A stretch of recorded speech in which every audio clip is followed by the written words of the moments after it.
यहाँ पे देखेंगे हम समाजवाद। समाजवाद का परिभाषा, उसका उद्भव और उसके बारे में बहुत सारी चीजें हम लोगों ने पहले वाले वीडियो में देख लिया है। अभी हम देखने जा रहे हैं बच्चों कि समाजवाद कैसे दो भागों में किस आधार पे बटा। तो देखिए, जो कार्ल मार्क्स आए उनके पहले भी समाजवाद था और उनके बाद भी समाजवाद आया। ठीक है, समाजवाद आया तो उनके पहले वाला जो समाजवाद था उसको यूटोपियन कहा गया। क्या बोला गया?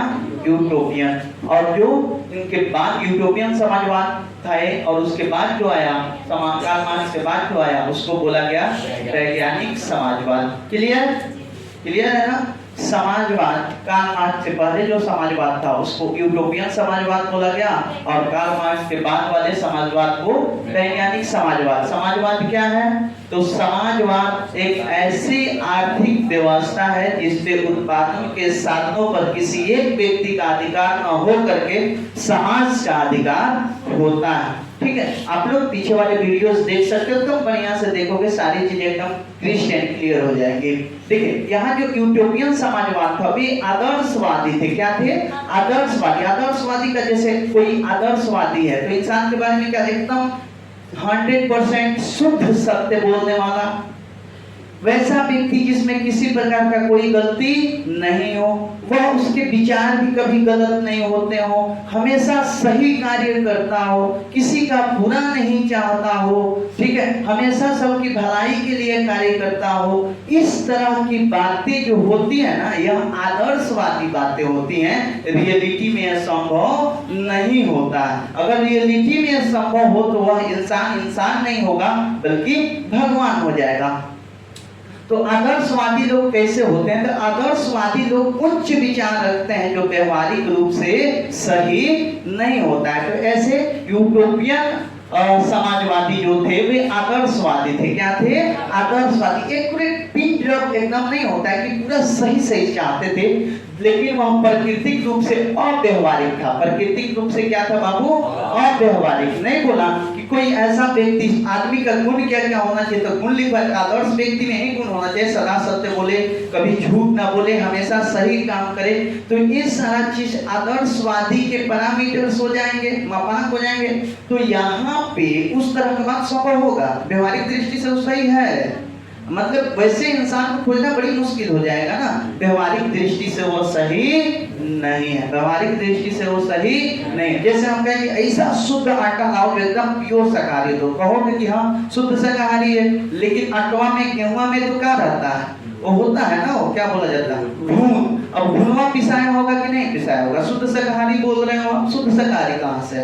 अब शुद्ध शाकाहारी क्या है? एक आदर्श वाक्य है जो कि संभव नहीं है। कभी कभी ऐसा होता है जैसा मीट मछली नहीं खाते, लेकिन कभी कौन चीज में च्यूटी छोटा बड़ा मिल जाता होगा तो चबा गए होंगे, तो हम कहेंगे शुद्ध शाकाहारी हैं, तो यह व्यवहारिक दृष्टि से सही नहीं है। ठीक है ना? तो यह जो मानते थे यह व्यवहारिक दृष्टि से सही नहीं था। और यहाँ पे जो यूटोपियन समाजवादी थे वे चाहते, क्रांति के पक्षधर नहीं थे, वे शांति के पक्षधर थे। शांति में रह करके सामाजिक समन्वय स्थापित करना चाहते थे। सामाजिक समन्वय का अर्थ होता है बहुगा तालमेल। क्या होता है? तालमेल। क्या होता है? तालमेल। जैसे तालमेल आपका सही हो जाए, ठीक है ना, तो सामाजिक समन्वय स्थापित हो जाएगा। ये संघर्ष नहीं चाहते थे, संघर्ष नहीं चाहते थे, क्रांति नहीं चाहते थे, यह शांति और समन्वय चाहते थे और इस दोनों के आधार पर सामाजिक बदलाव चाहते थे। यह समाज में शांति और समन्वय से बदलाव चाहते थे। कौन? यूटोपियन समाजवादी। और इनमें जो पहला आया, जो पहला व्यक्ति इस तरह का विचार रखने वाला आया, उसका नाम था सेंट साइमन। उसका नाम क्या था बाबू? Saint Simon. ठीक है ना? फ्रांसीसियों में सबसे पहले यह समाजवाद का जो है विचार आया, फ्रांसीसियों में, फ्रांस में। और सेंट साइमन जो है यूटोपियन समाजवादी था, जो यह चाहता था कि शांति और शांति से ही समन्वय स्थापित हो और सामाजिक बदलाव हो। उसके बाद आए चार्ल्स फॉरियर। कौन है? चार्ल्स फॉरियर। यह जो है औद्योगिकवाद के एकदम विरोधी थे। यह औद्योगिकरण के क्या थे? विरोधी थे। औद्योगिकरण के क्या थे? ये चाहते थे कि मजदूर अलग अलग अपने हिसाब से छोटे छोटे कस्बों में काम करें, लेकिन यह संभव नहीं हो सका क्योंकि बड़ी बड़ी फैक्ट्रियां उस समय बन चुकी थी। इस तरह के विचार का कभी उस समय साकार नहीं हो सका। इस तरह का विचार उस समय फलित और फूलित नहीं हुआ। ठीक है, उसके बाद आए लुई बला। कौन? लुई बला। लुई बला एक ऐसा समाजवादी व्यक्ति था जो राजनीति में भी भाग लिया और यह समर्थक था औद्योगिकवाद का। क्या था ये? समर्थक था। कौन? लुई बला। और इसने राजनीति में भी क्या लिया? भाग लिया। लुई बला ने राजनीति में भी भाग लिया। लुई बला ने राजनीति में भाग लिया। ठीक है, और उसके बाद आए रॉबर्ट ओवन। रॉबर्ट ओवन उस समय फ्रांस से बाहर, कहां से बाहर बाबू? फ्रांस से बाहर ब्रिटेन में रहने वाले यूटोपियन समाजवादी थे। कौन? Robert oven. अभी यूटोपियन समाजवादियों के बारे में हम क्या कर रहे हैं? पढ़ रहे हैं। ठीक है ना, अभी वैज्ञानिक समाजवाद के बारे में हम लोग हाथ नहीं लगाए हैं। ठीक है, तो यह रॉबर्ट ओवन कहाँ का था? इंग्लैंड का एक उद्योगपति था। कौन सी था? उद्योगपति। कौन? जैसे इस समय अंबानी है, ठीक है ना, कौन? अनिल अंबानी, मुकेश अंबानी, ये लोग हैं। नीता अंबानी उनकी बेटी का नाम है, पत्नी का नाम? पत्नी का नाम है ना, नीता अंबानी। ठीक है, आपको बड़ी पता रहता है जी उनके खानदान के बारे में। कभी चाय नाश्ता पे गए हैं का? उनकी पत्नी 3 लाख का चाय पीते हैं और तो बुझा कभी गए होंगे आप? चलिए, तो यहाँ पे ग्रीन डायमंड उनके मोबाइल जो है उनका ग्रीन डायमंड है। ठीक है, नीता अंबानी का। चलिए, यहाँ पे हम बात करते हैं रॉबर्ट ओवन का, जो एक उद्योगपति था। कहाँ का उद्योगपति था? इंग्लैंड का। कहाँ का उद्योगपति था? और यह समाजवाद का पक्षधर था। उसका कंपनी होगा, अगर उद्योगपति है तो कंपनी होगा ना जी। जैसे ईटा यहाँ से आता है, आपके पिताजी जहाँ से ईटा लेके आते हैं, लिखा है ईंट उद्योग, लिखा रहता है पर्चवा पर, देखिएगा लिखा रहता है ईंट उद्योग। तो जिसका चिमनी होगा वो क्या है? उद्योगपति। कौन सी है वो? तो केवल ईंटे वाला उद्योगपति नहीं होता है, जो भी बिजनेस संचालित करता है उसे हम क्या कहते हैं? उद्योगपति। जो बड़का बिजनेस स्थापना करें, उसमें बहुत सारे मजदूरों को रखें, वैसे लोगों को हम उद्योगपति कहते हैं, बिजनेसमैन कहते हैं। ठीक है ना। चलिए, तो रॉबर्ट ओवन था, उसने न्यू लुनार्क में, इंग्लैंड के न्यू लुनार्क में उसने जो है अपनी कंपनी स्थापित की। उसने अपनी कंपनी स्थापित की और मजदूरों को अच्छा वेतन दिया, बहुत सारे सुख सुविधाओं को उसने मजदूरों को प्रदान किया, मजदूरों का ख्याल रखा। ठीक है, बहुत सारी सुख सुविधाएं प्रदान की, बढ़िया वेतन दिया। ठीक है ना, समय समय पर जो है ऑफर देता था, नहीं होता है ऑफर या बोनस मिलता है, वो देता था। तो उसने देखा कि जो कमीनी हो रही थी, जो उद्योग चल रहा था, इन सब चीजों के देने के बाद लाभ घाटा नहीं बल्कि बढ़ गया। लाभ घाटा नहीं बल्कि बढ़ गया। तो यहाँ से वह क्या सीखा? उसने यह सीखा कि मजदूर अगर खुश रहेंगे तो लाभ घटेगा नहीं, बढ़ेगा। मजदूर अगर खुश रहेंगे यानी लाभ बराबर मजदूरों की सुख सुविधाएं और मजदूरों की खुशी। इसने इतना खर्च किया, पहले तो ध्यान नहीं दिया जाता था मजदूरों का वेतन भी, तो मजदूर बढ़िया से काम नहीं कर रहे होंगे, मन से काम नहीं कर रहे, और मजदूर को खिला पिला दो, कुछ नया कपड़ा उपड़ा दे दो, तो जो मजदूर जो है मतलब आधा काम करता था, पूरा काम करेगा। कोई एगो कपड़ा सीता था तो खुशी खुशी 2 गो सी देगा, आपका भी बढ़िया हो गया, उसका भी बढ़िया हो गया।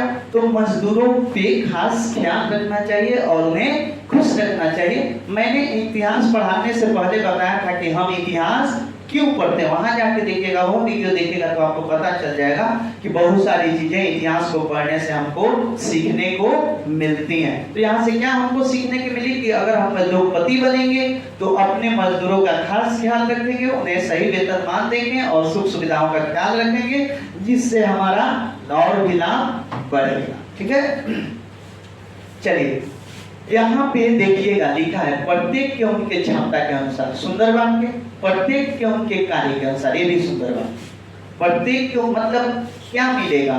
वेतन। कौन सी? वेतन। प्रत्येक के उनके क्षमता के अनुसार, प्रत्येक के उनके कार्य के अनुसार। ठीक है, कोई अगर कारीगर है तो उसे ज्यादा वेतन मिलता है, कोई मजदूर है तो उसे कम वेतन मिलता है, क्योंकि कारीगर जो सीखा है, सीखने में बहुत ज्यादा समय व्यतीत कर दिया, तो उसके फलस्वरूप वह जो काम करता है वो कम ही समय में कुछ अलग डिजाइन का काम करता है कि नहीं है? जैसे एगो जो है मंत्री था, एगो जो है चपरासी था दरबार में राजा के, तो मंत्री चपरासी ने पूछा कि मुझे 300 रुपया का पगार मिलता है और उन्हें 3000 रुपया पगार मिलता है, ऐसा क्यों होता है? आप ऐसा क्यों करते हैं? हम तो सभी इंसान ही हैं। तो उन्होंने कहा कि जाओ वहाँ राज्य के बाहर कुतिया ने बच्चे को जन्म दिया है, जाकर देख के आओ तो कितने बच्चों का जन्म दिया है। तो जाकर देख के आया और बताया कि उसने 5 बच्चों को जन्म दिया। फिर मुझे किस कलर का था सर? ठीक है, तो ये तो नहीं देखे थे हम, तो जाके देख के आओ किस किस कलर के थे। ठीक है, तो जाके देख के आप बोला कि 3 ठो लाल हैं और 3 ठो काले हैं। ठीक है, तो पूछे कि उसमें कितना कुत्ता है और कितना कुतिया है, तो बोला कि नहीं ये तो नहीं देखे हम, फिर जाके देख के आते हैं। ठीक है, उसके बाद पूछे कि कितने कुत्ते, तो 2 कुत्ते 3 कुतियां, ऐसे बताया सारी चीजें। तो उसके बाद बोले कि अब रुको, अब मंत्री को भेजे उन्होंने, कहा जाकर देखो ऐसा है, कुतिया है वहां पे, बच्चों का जन्म दिया है। तो वो आया, तो उससे एक ही बार में प्रश्न पूछे कि कितने बच्चे थे, तो 5 बच्चे थे, किस किस कलर के थे, तो इस कलर के थे, कितने कुत्ते थे, कितनी कुतियां थे, तो सारा एक ही बार में आया और सब बता दिया। तो मजदूर से उन्होंने कहा कि इसलिए तुम्हारी पगार 300 रुपये है और उनकी पगार 3000, क्योंकि वह कम समय में बहुत ज्यादा काम करते हैं और तुम ज्यादा समय में कम काम करते हो। बात समझ में है? इसीलिए कारीगरों की तनख्वाह जैसे देखिए मैं यहाँ पे बैठा हूँ, पढ़ा रहा हूँ, बोल रहा हूँ, ठीक है ना, बहुत पैसा मिलता है आपको, लेकिन कोई अगर मजदूर जो है जाकर के खेत में काम करता है तो फिर उसको कम पैसा मिलता है। बात बुझा है कि नहीं बुझा? तो मैंने पढ़ाई में बहुत मेहनत किया, इसलिए उसका ब्याज जोड़ के हमको मिलता है। लेकिन जब वो मजदूर पढ़ रहा होगा तो मस्का फेंक के क्या कर रहा होगा? घूम रहा होगा, तो उसने वहां पे ऐश किया तो यहाँ पे उसको कष्ट होगा, और जिसने वहां पे कष्ट लिया उसको यहाँ पे सुख होगा। जैसे कोई हाथ तोड़ का मेहनत कर रहा है तो डीएम कलेक्टर बनेगा, अब ऑफिस में पंखा के नीचे एसी में बैठा रहेगा, सिग्नेचर करेगा, पैसा आएगा। तो इस समय जितना मेहनत करोगे ब्याज जोड़ के वो आपको आगे चल के एकदम एक्यूरेट मिल जाएगा। इसलिए कहा जाता है कि मेहनत कभी भी बेकार नहीं जाता है, जी तोड़ के मेहनत करो। अपने लिए कर रहे हो बाबू, ना तो पिताजी के लिए, नहीं माता जी के लिए, किसी के लिए नहीं कर रहे हो, तुम अपने लिए कर रहे हो। अगर नहीं कर रहे हो तो अपना पैर ले जाके कुल्हाड़ी पर मार रहे हो। ठीक है, तो प्रत्येक को उनके क्षमता के अनुसार और प्रत्येक को उनके कार्य के अनुसार क्या मिलेगा बाबू? वेतन मिलेगा। क्या मिलेगा? और यही समाजवाद का मूलभूत नारा बन गया। ठीक है, यही समाजवाद का मूलभूत नारा बन गया, प्रत्येक के उनके क्षमता के अनुसार और प्रत्येक के उनके कार्य के अनुसार। ठीक है, और बहुत सारी बातें जो समाजवाद, वैज्ञानिक समाजवाद इत्यादि इतनी सारी चीजें फिर जो है नेक्स्ट वीडियो में लेके आएंगे। तब तक अपने दोस्त और दोस्त को दीजिए इजाजत।